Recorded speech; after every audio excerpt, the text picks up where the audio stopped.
الحمد لله الذي خلق السماوات والأرض وجعل الظلمات والنور ثم الذين كفروا بربهم يعدلون.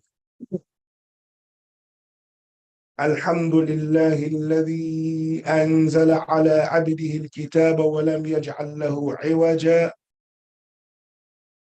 الحمد لله الذي هدانا لهذا وما كنا لنهتدي لولا أن هدانا الله لقد جاءت رسل ربنا بالحق. نعم, so we're still in Surah At-Takwir, and we've gone over the first ayah and the second ayah. The first ayah, where Allah talks about what is going to happen to the sun. The second ayah, the stars.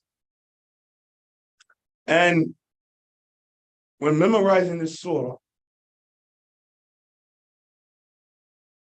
a good way to remember the order things come in is starting from the sky and then going downward toward the earth.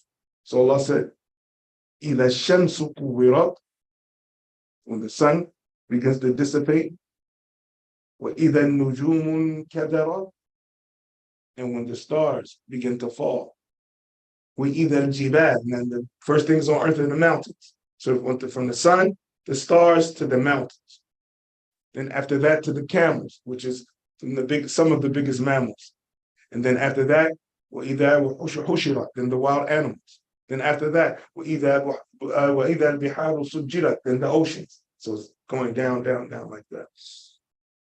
So the ayah we're on today is the statement of Allah, وَإِذَا الْجِبَالُ سُيِّرَتْ, and when the mountains are made to move. And we understand that the firmest fixtures on the face of the earth are the mountains. Even the biggest, strongest trees fall, catch on fire, burn. But the mountains don't move. The mountains don't move. Even the mountains which are inside of them volcanoes. The volcano, when it erupts, that molten lava comes out, it burns other stones and other things besides the stones of the mountains that it's in, which is amazing, subhanAllah. That because the lava can burn rocks, but not the rocks of the mountains that it's inside of. Those rocks are able to withstand the heat of that volcano. But when it comes out and it gets onto other rocks and other things like that, it burns it up. La ilaha illallah. So Allah Ta'ala said, وَإِذَا الْجِبَالُ سُيِّرَتْ. سُيِّرَتْ from the word سَيَّرَ يُسَيِّرُ, to make something move. The word car in Arabic is sayyara. Sayyara, car, because it moves from one place to another. So the mountains are going to be moved. And we're going to see this a lot in Surah Al-Ma'arij and other chapters in the Quran, where Allah Ta'ala talks about the mountains crumbling, the mountains becoming dust. So when the people being like moths, and Surah Al-Qari'ah, the mountains being like dust and the people being like moths, going through that wool, going through wool, because it's going to be thick dust. So it's going to be like wool. And the people walking to stand for the judgment like a bunch of moths. Wallahu musta'an. So the ulama say about this ayah, وَإِذَا الْجِبَالُ حُرِّكَتْ مِنْ مَكَانِهَا, and when the mountains are moved from their places. We mentioned this before.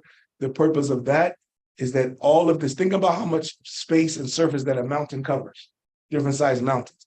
Well, all of this is going to be cleared in order for it to be the place of standing, so that everybody that ever existed can stand there on that day and then be judged individually or in groups, as Allah subhanahu wa ta'ala explained in the Quran. We'll be judged individually and in groups. Individually for the things that we did as individuals, and in groups for the things that we did in groups. Good or bad.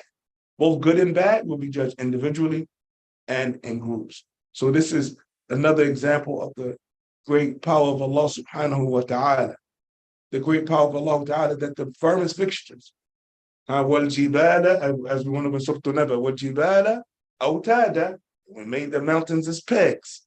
And in Surah An-Nahl, and تَمِيدَ بِكُمْ, he said he made the mountains as pegs so that the earth wouldn't move, so that the earth wouldn't shake, and we'll have a stability on the earth. SubhanAllah. Now, so this is the ayah we wanted to go over today. If there's any statements or questions concerning this ayah, we'll take them now. If not, we'll stop here. هذا وصلى الله وسلم وبارك على نبينا محمد وعلى آله وصحبه وسلم والسلام عليكم ورحمة الله وبركاته. Assalamu alaikum. وعليكم السلام. Hassan, I had a question about the hadith that you said was weak yesterday, Yeah. and I wanted to know was it jiddin, like was it very weak? And as far as narrating that to somebody else, would that be okay to do? Nah, there's two madhahib, two main positions that the scholars have concerning the narration of weak narrations. One, as you said, if it's not an extreme weakness, and an extreme weakness is a weakness in which the people were guilty of lying and corruption in what they narrate. So meaning it would be close to being almost like fabricated. And a light weakness would be in which the narrator is righteous and truthful, but has a bad memory. So the hadith is not extremely weak.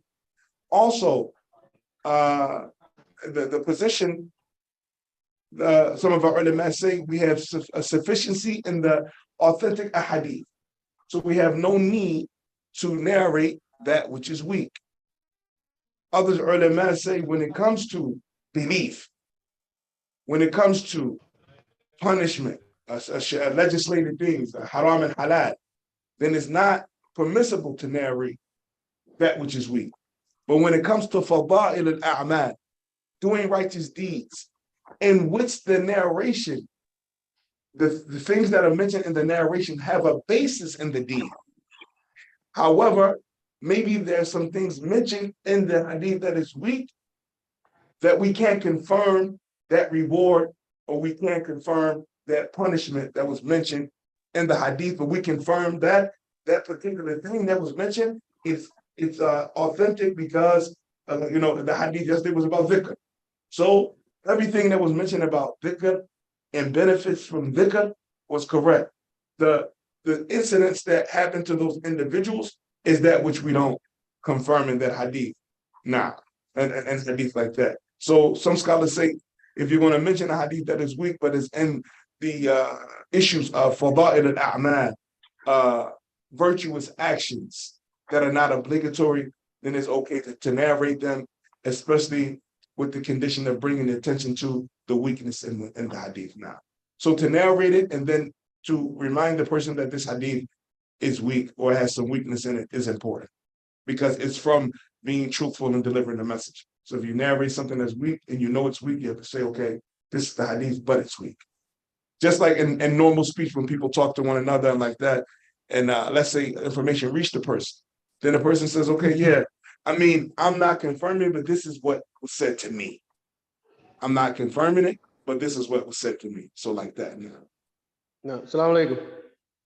Shut up. Can you hear me? So, nah. Okay. I was wondering were there similar hadith, because I remember other hadith that mentioned the prayer would come and on behalf of a person, or salah will come, or fasting would come. So are there any hadith that mention similar that are sound? Yes, many. Now, and you'll find this in the book of the Sunan Abi Dawood and Tirmidhi, in the book of, or the chapter of Shafa'ah, of intercession, and concerning, you'll find it in the end towards the hadith concerning the day of judgment, in the book of intercession, authentic narrations now. No, Jazakallah khair. I mean, why, yeah. سبحانك اللهم وبحمدك أشهد أن لا إله إلا أنت